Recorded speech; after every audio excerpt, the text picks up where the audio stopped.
Hello, everyone, and thank you so much for tuning in to today's webinar.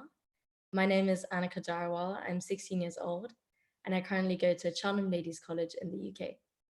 I was diagnosed with celiac disease when I was 8 years old, and as a result of this, I started Gluten-Free Geo, a social enterprise that is dedicated to providing access and information regarding celiac disease and living a healthy gluten-free lifestyle in India. For today's session, we'll start off with introductions, a bit about Gluten-Free Geo, insights by Aaron Smith, and resources provided by Gluten-Free Geo at the end. Today, we are lucky enough to have with us today our keynote speaker, Ms. Aaron Smith, who is the founder of Gluten-Free Globetrotters. Aaron was diagnosed with celiac disease in 1981 and has since then been a pioneer at the Celiac Disease Association here in America. She's a celiac disease support group leader, patient advocate, and mentor, and she currently resides in New York City. As I mentioned earlier, Gluten-Free Geo is a social project that seeks to increase awareness and access to information on celiac disease and living a healthy gluten-free lifestyle in India. Our mission is to create awareness by conducting information sessions in collaboration with schools and to promote testing and diagnosis for families from diverse backgrounds in partnership with local diagnostic facilities, and to provide resources, tips, and materials to help celiacs lead a healthy gluten-free lifestyle. So we've conducted workshops in over 12 schools and virtually connected 100 schools across Chandigarh and Punjab to increase awareness. We've also been able to luckily reach out to over 1,000 students. The Mayor of Chandigarh has also attended our session and recognized Gluten-Free Geo for its work. And Gurbakhsh Rawat, the councillor and ex-deputy mayor of Chandigarh, applauded our work done during the pandemic in 2020. And we were lucky enough to have Mr. VP Badnoor, the governor of Punjab, and the administrator of Chandigarh appreciate our initiative in making people aware of celiac disease. We've also developed free educational resources, including a children's book, blog, and educational videos to promote awareness and access to information on celiac disease. And Gluten-Free Geo now has a community of over 20,000 followers on social media. We've also developed an app to increase access to gluten-free resources, such as restaurants serving gluten-free food or grocery stores carrying gluten-free supplies. And now on to today's topic, gluten-free living, an American perspective. Thank you so much, Aaron, for being here with us today. Thank you for having me.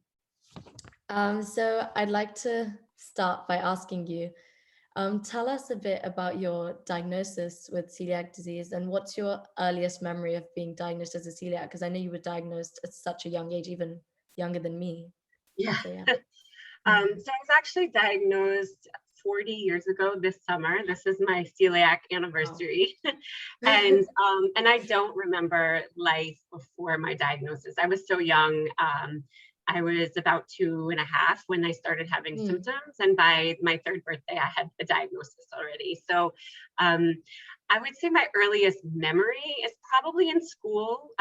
Here in the US, when it's somebody's birthday, children tend to bring treats to the classroom. And I was always the one that brought ice cream and not donuts. So my friends were always excited when my birthday came around. So maybe that was when I was 6 or 7. That's really my earliest memory. But again, like, I don't know life with gluten, so I can't really pinpoint like one memory of when my life kind of flipped the switch to celiac, so to say. Yeah, that makes sense. And like, how do you feel your family supported your journey as a celiac? You know, I think my family, I give my parents a lot of credit because they just treated me as a normal kid. They didn't know any other way of parenting or, you know, they knew that I had to eat gluten-free, but this was before the internet, you know, so they had to kind of learn. But my parents did the best they could with the information that they had at the time. We still went on vacation. I still went to summer camp. I went to school every day. You know, my sister at the time was not diagnosed celiac, so they were cooking 2 meals a lot of the time. But I really think my parents did the best they could with the information they have, and the information has come so far in the past 40 years. Yeah. Yeah, I feel like personally for me, like my mom was in shock when I was diagnosed with celiac disease. Because she was like, oh my God, what is this like unmanageable condition? And I think the biggest like hindrance would have been for me that I wouldn't have, because I was looking at boarding schools at the time, because that's like when the age you apply. And it was like, now that are we going to be able to send her to boarding school? Is that going to Right. work out? But then, we emailed the schools and they were all pretty well aware of celiac disease. I guess also it shows also how time has like over the years progressed from like when you were diagnosed to like when Totally. I was diagnosed to how there's been more developments, which is really good. And like on that same topic of I don't like being maybe 15, 16, like being a teenager specifically, or just even 8 or 9, like as you mentioned, kids bringing stuff for birthday parties. Did you ever feel like peer pressure of like, when about eating gluten, or did you feel like left out and stuff like that when it came to food? Yeah, I mean, there was definitely times where I wanted to eat what my friends were eating, but Yeah. again, I think my parents just really normalized that I ate this way, and I really wanted to go to summer camp, and here we go to sleepaway camp, and Mhm. when I was 12, my mom just called the camp ahead of time, explained celiac disease. I was the first gluten-free camper they ever had, so Oh wow. it was just like, to me, you know, yeah, of course, there were times where I wanted to eat what my friends were eating, but I also didn't feel like I really was held back from anything. I don't Mhm. think that we always went on a vacation. I always went to parties, and maybe there were times where I didn't eat at a party, but I feel like for the most part, I had a pretty normal, which I hate to say, but like it was pretty normal childhood, even though I had celiac disease. So, Yeah. I don't think I was really ever bullied or anything for Mhm. the way I eat, which I hear sometimes happens now. But it was Yeah. also it was a very novel thing to a lot of people. Like, oh, you can't eat this. Why can't you? Nobody knew anyone with celiac at the time, and I don't even Mhm. remember knowing anyone with any food allergies when I was a kid. And maybe we just didn't talk about it, Yeah. but I never met another person with celiac until I was a teenager. So most of my childhood, it was just me. Oh So wow. yeah, Oh yeah. So God. I was in a support group, and I think I was like 13 or 14 when I met Oh. another person with celiac, but also another kid with celiac. So most of the Mhm. support groups were way older than me when I was a kid. Yeah, I think it's like at this age, because I'm kind of at that like stage right now in my life. I think it's just more about being like grounded and just sticking to your values and like really knowing that like you can't, because it could really damage your body, even though you may not realize at the time. And then For I feel sure. like most of the people, if anyone, like I haven't personally ever been pressured into like eating gluten or like ever been made fun of it, but I have seen people who have like other allergies, because a lot of people now, as you mentioned, like do have allergies, and the diagnosis of other food allergies, like even nut or like sesame, is about becoming more common. And I think Right. it's just about another thing that comes into just the lack of awareness is still so prevalent in some communities, specifically like in India. People aren't Right. just aware of celiac disease, so then they don't understand the implications of it. Yeah, for sure. And I think another thing is, for the good and the bad, is that the internet wasn't around back then. Yeah. So, the information that my parents were getting were from national organizations that had a paper newsletter they would mail to your house. So I think it was kind of trial and Yeah. error to figure out what would keep me safe. But also, we didn't even have terms like cross contact, or, just Yeah. things now that I just take for granted. Like, I can say gluten free and people know what I Mhm. mean. I mean, I couldn't even go into a supermarket when I was a kid Yeah. because they didn't have gluten free options for bread and pizzas and everything. And now it's totally different. And maybe we could chat about this later, but Yeah. it's the trend of becoming gluten free, which I've kind of seen grow over the past Hmm. 40 years. But yeah, I think it seems like your parents, after this shock, and I'm sure my parents had this shock too, but it's like they Yeah. just did the best to do what they could to progress your childhood as For normally as sure. possible. Mhm. Oh, so everybody, Erin has an amazing initiative called Gluten-Free Globetrotters, and I'm a big fan myself. So I wanted to ask you, Erin, what kind of got you started with your whole journey with Gluten-Free Globetrotters? Sure. Well, as I said, I didn't really know anyone growing up, but when I started after college and I started working in Manhattan, um, I was going out to eat. I was, hanging out with friends. I was traveling. And so I Mm, started my first website, Gluten-Free Fun, in 2007. And then I've always loved to travel. And in 2011, I went to the Czech Republic, and I ate at a totally gluten-free restaurant, and I had a gluten-free beer on tap for the first time in my whole life. And I was in my 20s, and I just thought, wow, this is amazing. Like, I don't speak the language. I'm very, very far from home. I'm by myself, but yet I'm eating gluten-free and I'm able to communicate with translation cards. And mm, so I started my website, Gluten-Free Globetrotter, in 2011, really to encourage other people who require a gluten-free diet to travel the world, because there's so much to see out there. And I know you're a traveler as well. And mm, but I also know there are a lot of people diagnosed that are scared to travel, which is completely valid. But mm. I wanted to kind of give that encouragement if I could. And that's why I started my Gluten-Free Globetrotter website. And it's now 10 years that I've been writing it and traveling the whole time. And you know, COVID has actually kind of put a damper on it, because travel is such a part of my life. And it's like, I really haven't been able to travel a lot in the past year and a half. So hopefully soon we can, restart. But I just love sharing my experiences. I think people are shocked. I know we spoke a little bit about even going to like Asia, Singapore, Yeah.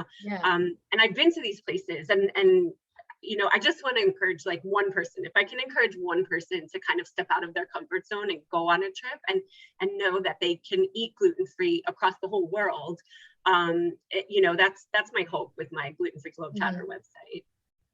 So having been to so many different, unique and different places, what do you think is like the biggest difference you've seen in like the awareness of gluten-free, or how um gluten-free, the gluten-free diet is handled in these countries? And maybe like what was the biggest shock you've ever had regarding your gluten-free Yeah. experience in a different country?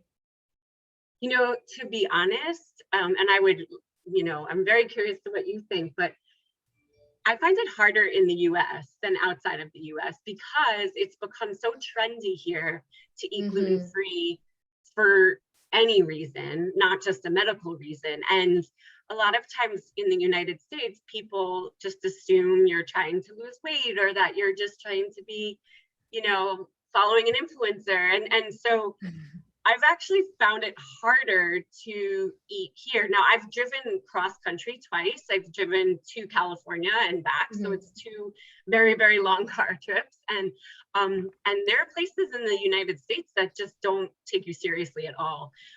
So I think that has been really interesting to me, as like people are so nervous that I'm going to another country, but yet the people in the other country take me way more seriously than they do at home. So that's kind of been one kind of ongoing theme as I travel, is just that people outside of the US are more responsive, more willing to accommodate, and not thinking that I'm trying to be trendy with my eating. I also use translation cards a lot, which I know you have on your website. And I think just having that kind of like official looking translation has really helped when I travel, that people are like, oh, okay, this is serious and I really need to pay attention to this. Mm-hmm. So yeah, I think that's one thing that has surprised me with travel, is that international is actually easier sometimes. So I actually agree with what you're saying, and I kind of resonate with that. Specifically, I have like a little anecdote to share. So when I was like 12, it had been a year at boarding school then, and there was like a girl who just joined. She was new, and we were just talking. Otherwise, I was like, "Oh yeah, I'm gluten free," and then she's like, "Oh my God, that's so cool!" Like she thought I was like like this 12-year-old, like I'm so edgy and cool because I'm like on a gluten-free diet out of choice. I was like, no, no, I'm celiac. I'm yeah, allergic to gluten. I cannot eat gluten. yeah, And she's like, oh, okay. because she genuinely thought I was like, you know how someone goes vegan or so on Yeah, and so forth. It was just like a trendy thing I was doing. I was like, no, no, love. I've yeah, been gluten free since I was 8 years old, and I'm like that for the rest of my life. Can't yeah, really change that. And then the second thing that I saw when I because obviously I was living in India, but I was diagnosed in the US because I wasn't actually I had a very terrible experience with my diagnosis in India. It's just again amazing doctors, but it was just the lack of awareness because they just don't really not really looking for that.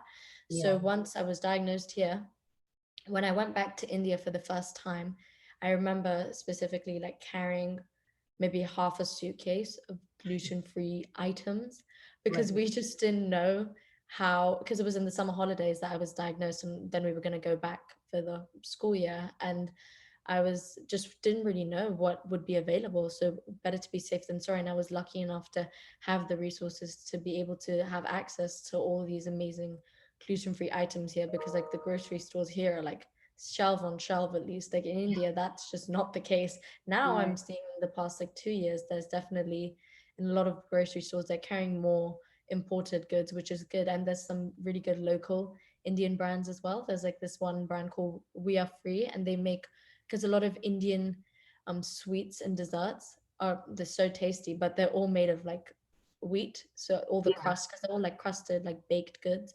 So that this it's like this couple, they have started that, and now they've been going strong for like 15 years, and they make all these amazing gluten-free um Indian delicacies, which is amazing. And then secondly, yeah, it was just when I went back to India, like the first time, I remember I couldn't even have like Chinese food for maybe 5 months because there was not one place that sold gluten-free soy sauce.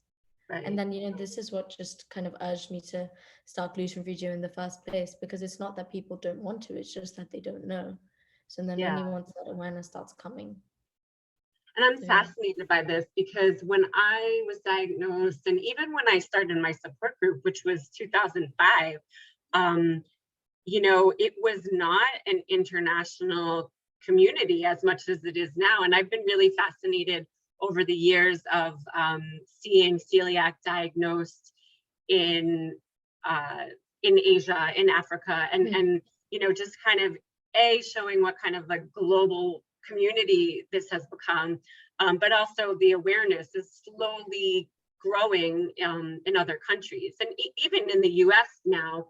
Still takes a very long time for people to get diagnosed, um, Mm. but there does seem to be maybe a little bit more awareness. Yeah.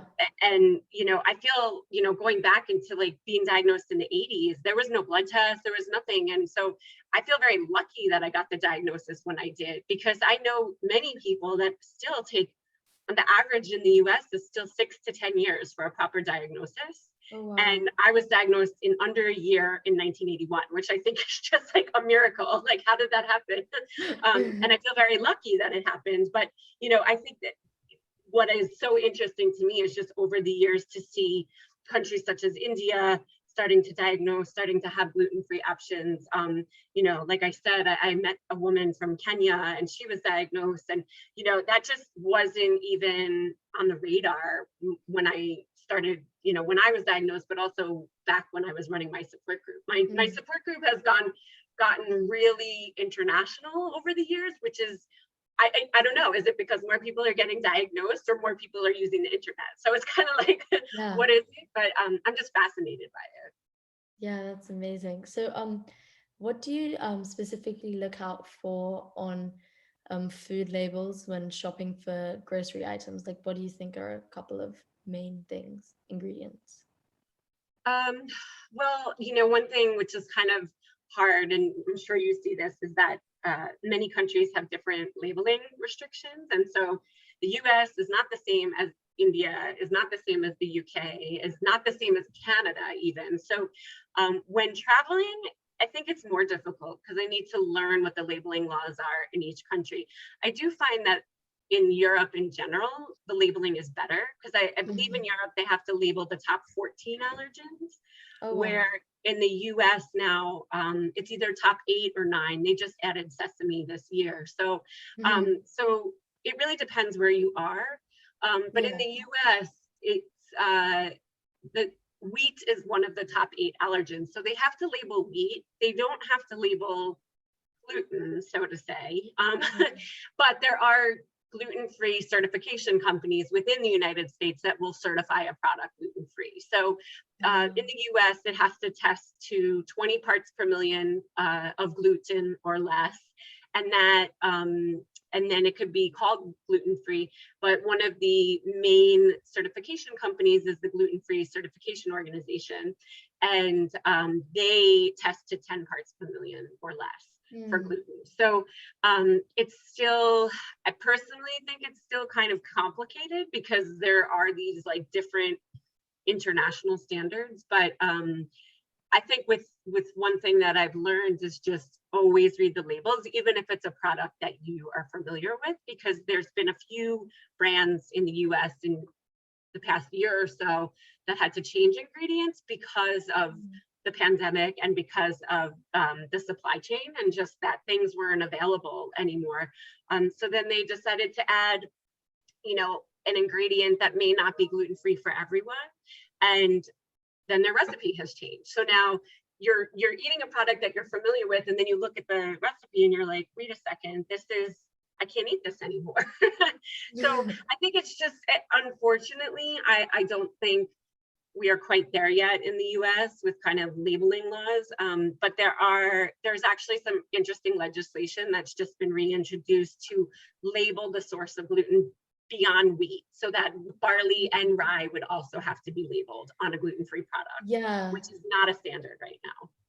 Yeah, I agree, because so in India the laws are absolutely haywire, they're all over the place, so it's extremely tough to just go off an item when it's saying wheat, because and as you're saying, that's even seems to be still a prevalent issue here, because they're only labeling wheat, but we're not allergic to wheat, we're allergic to gluten, which is you know, present in more than a couple of different grains.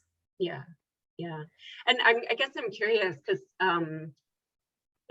if can the product in India, like, is there any restriction about like putting gluten-free on the label? Like, does anybody regulate it? Not currently. So I guess the equivalent to the FDA here, I think that's what it is. Or in India, they definitely have. Well, there isn't any specific law where they have to label food allergies. The only thing is that some companies, like, just trying to, I guess, be more evolved and do label their products gluten-free. But then again, that comes down to, are they just doing it like because there isn't a law, so you don't know if they're actually doing it because if it's gluten-free, or if it has traces, they can't call that gluten-free.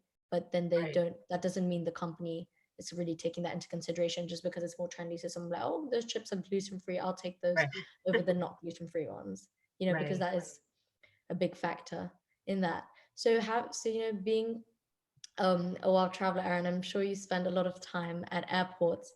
So how do you navigate airports as a celiac?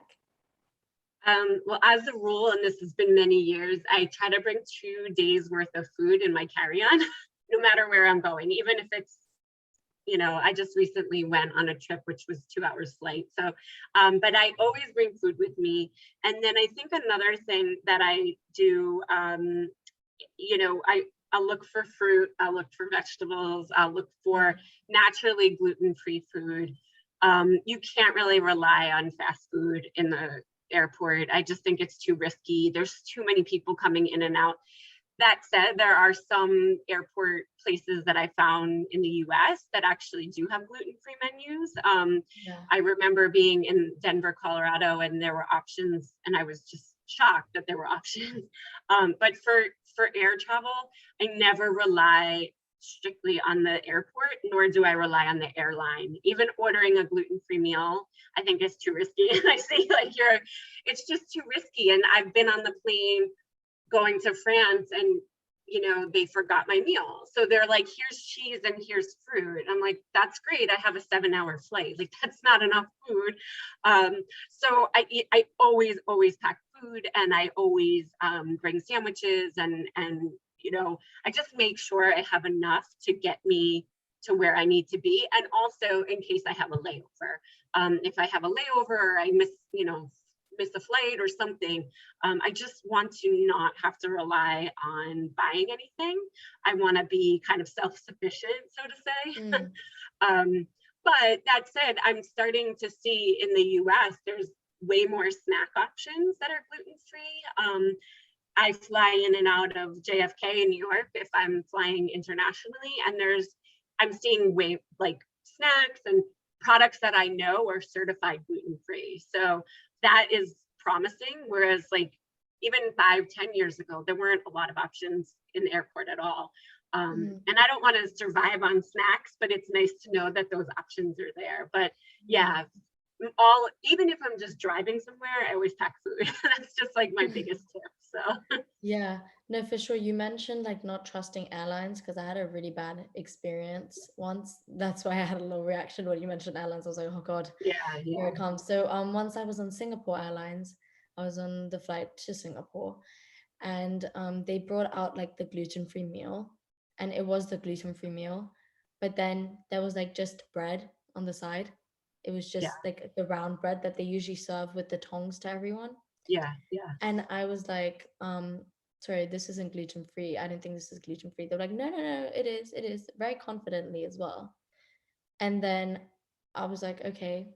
So I just ate the other meal, and then I didn't really eat the bread because I was pretty sure it isn't. And then yeah, I asked to speak to like the flight manager, and then he came over, and then I was like, are you sure this bread isn't gluten-free? Because I can see the lady who's serving the bread to the other passengers is serving it from like the little bread basket, and it looks the same. I don't think gluten-free yeah, bread looks this pretty.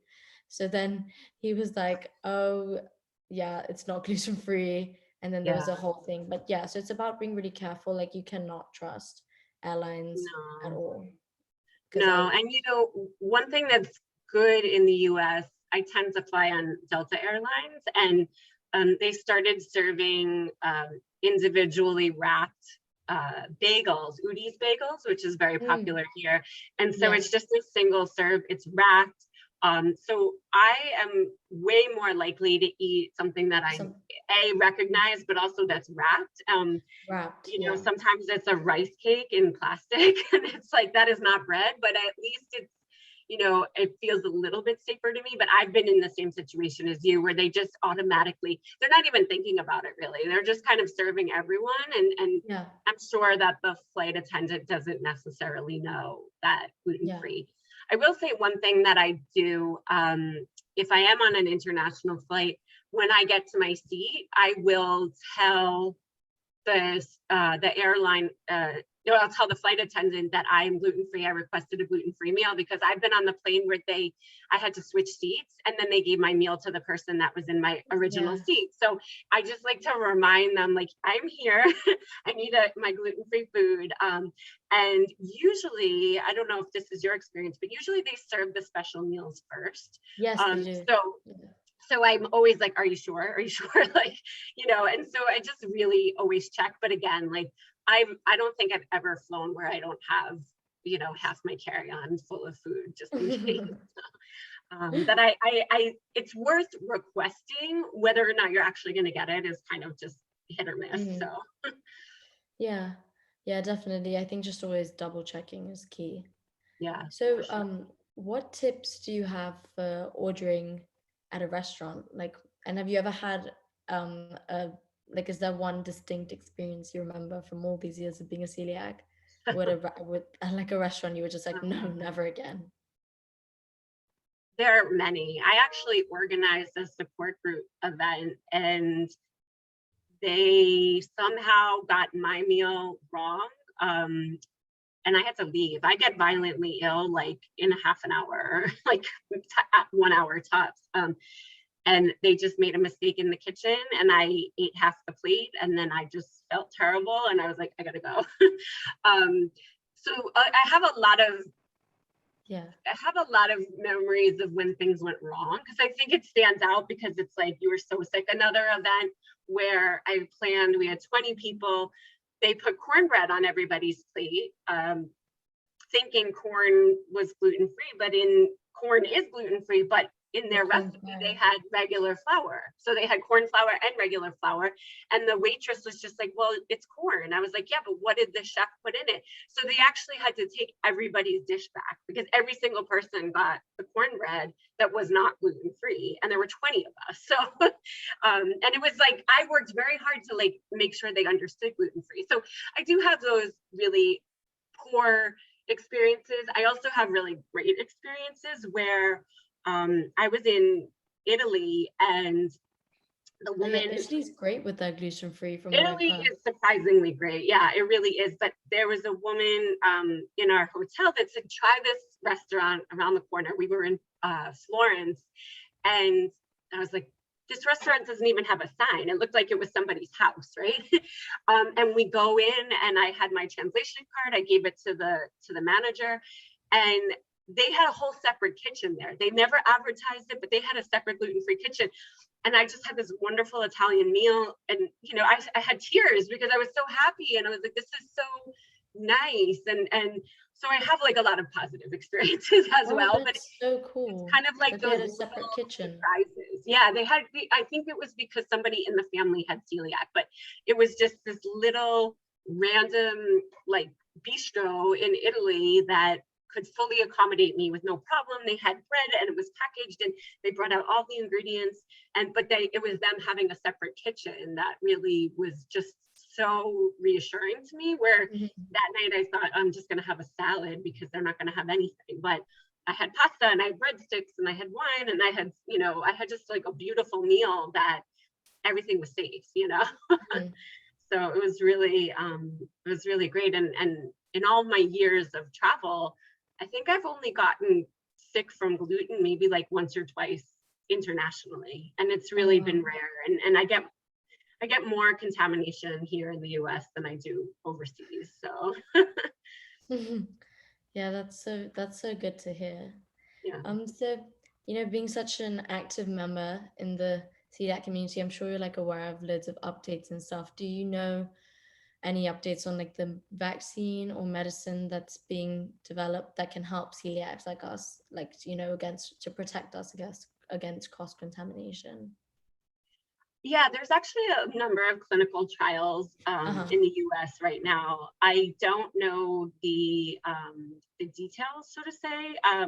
I just think that, oh, I see we have the slides, but for Yeah. me personally, I've been celiac for so long. I'm not Yeah, like quite what do you think sure. about it? Do you think you would take it if it I came don't out? think I would. I think that I've managed this without medication for so long. Yeah.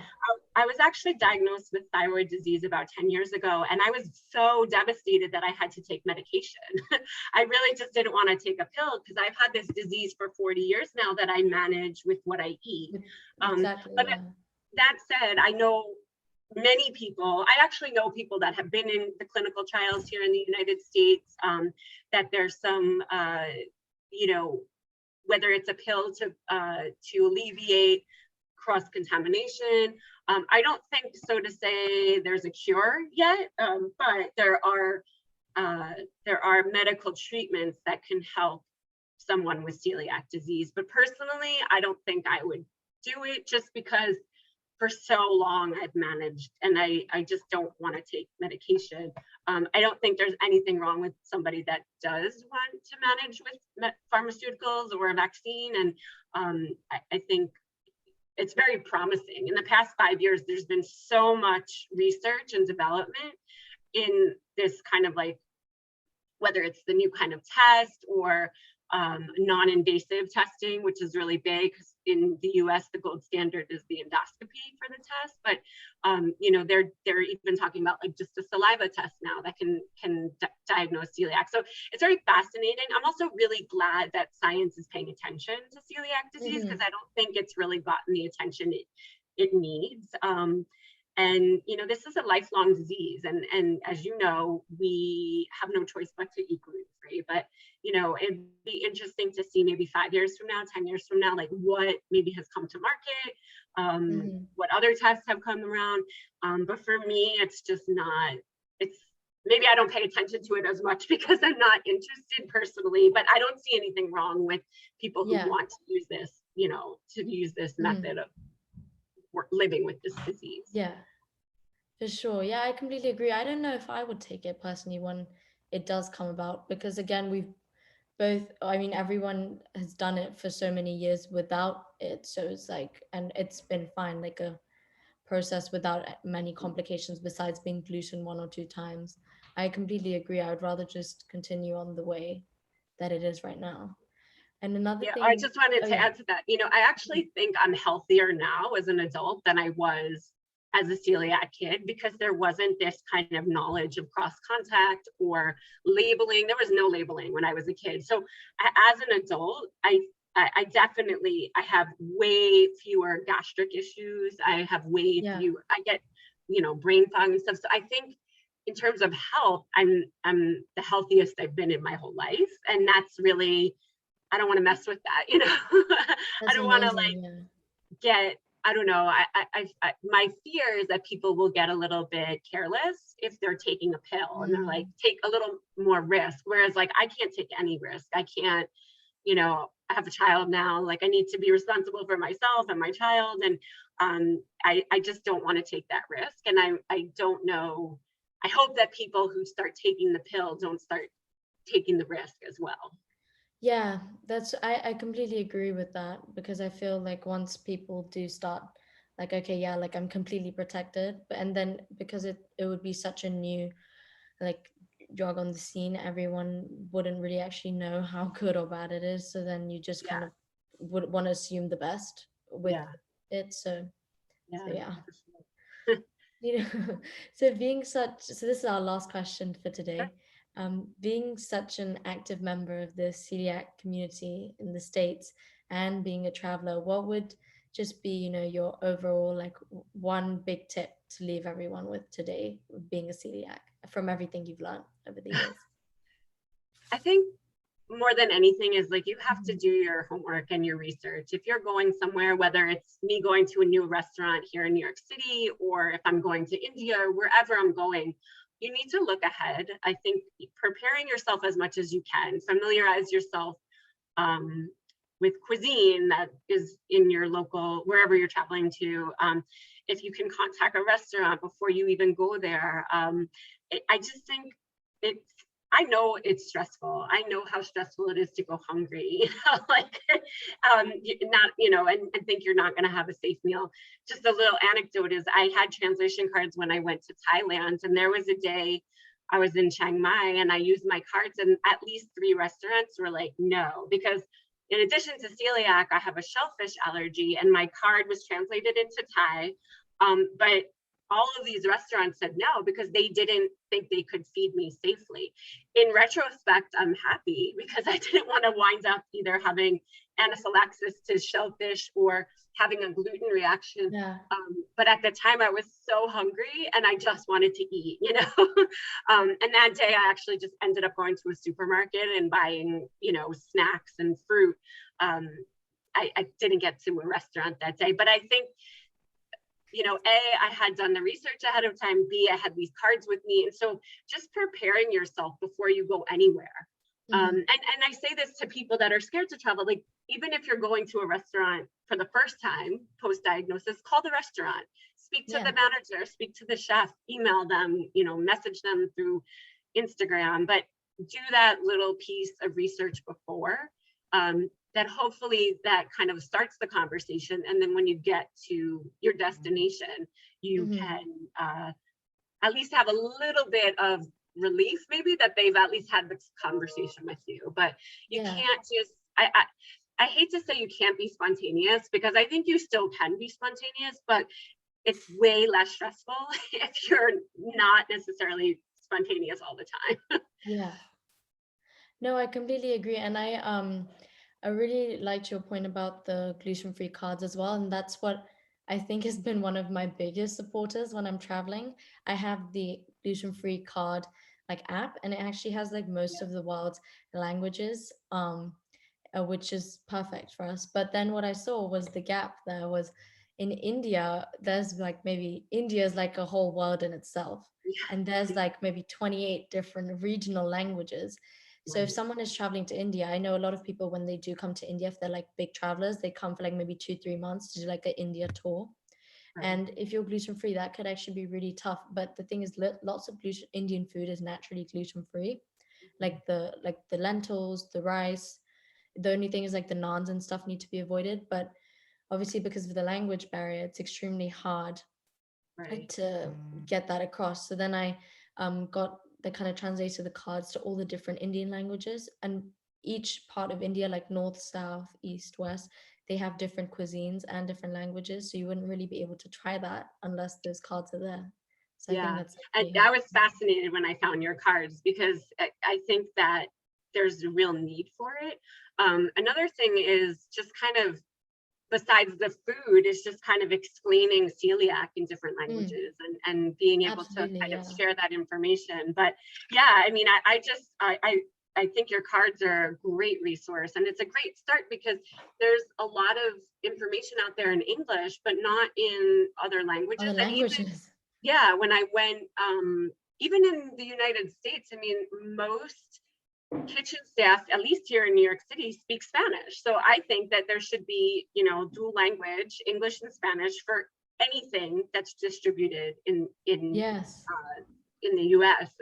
And but also, that you have these regional cards is just fascinating to me. And I know when I go to, if and when I go to India, I'll be contacting you for more information. But just to be able to download those cards and have them with you. I did the same thing in Singapore, where I brought cards in multiple languages because Yeah. I had a friend tell me that sometimes people will speak Mandarin, or sometimes people will speak if Cantonese, maybe. yeah, Cantonese Yeah. or Tagalog, or and so I came prepared with multiple Mm. languages. I found that most people understood English, but I don't think downloading multiple languages will hurt you in any way. You could basically say, here, which do you Take your understand? pick. Yeah, but it's so, I never travel without translation Hmm. cards. And For sure. now, yeah, like I said, with my celiac and my shellfish allergy, and because we like to keep it interesting, my son has a peanut allergy, so now we have multiple cards in multiple languages. And it's so important to have that conversation. And even if a conversation is on a card, it's just that way of kind of like bridging the communication gap, but explaining celiac and gluten-free, and hopefully leading to a safe meal. For sure. Thank you so much, Erin, for your insights Sure. today. Thank you for sharing your experiences with us, and I hope everybody you enjoyed listening to Erin.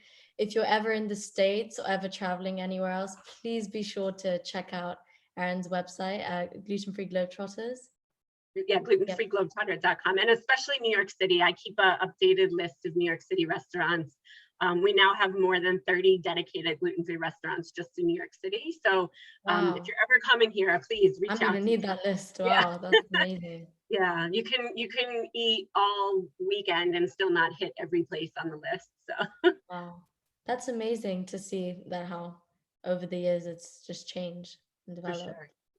Yeah. And also, please check out my website at glutenfreegeo.com, where you'll also get the link to be able to download my app, which is now in the app stores and the Play Store. So you can go and find like a gluten-free restaurant within a 5 mile radius. And also another thing, Aaron, that I added to my app was finding gluten-free grocery stores, not dedicated ones, but grocery stores that stock gluten-free items. Because Oh, that's in great. India, that's just, again, as I mentioned while we were having our discussion, it's such a big issue.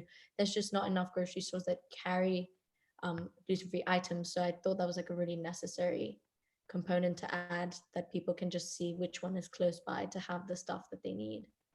That's great. Um, Yeah, I would use something like this if I was coming to India for sure. yeah, for It's sure. so important. And like, you, just to add to your point, is that if you don't dine out and you only rely on supermarkets, then it's great to be able to find where you can get bread and other products. So that's great. Mhm, for sure. And also my website, as me and Aaron were discussing, all the regional language cards are available and more to come in other Indian languages. And also past webinars and blogs are available, and over 70 different gluten-free recipes in all different cuisines. So thank you so much, everyone. And thank you, Erin, for joining us today. Hope everyone has a great day and stay safe. Thank Thank you. you.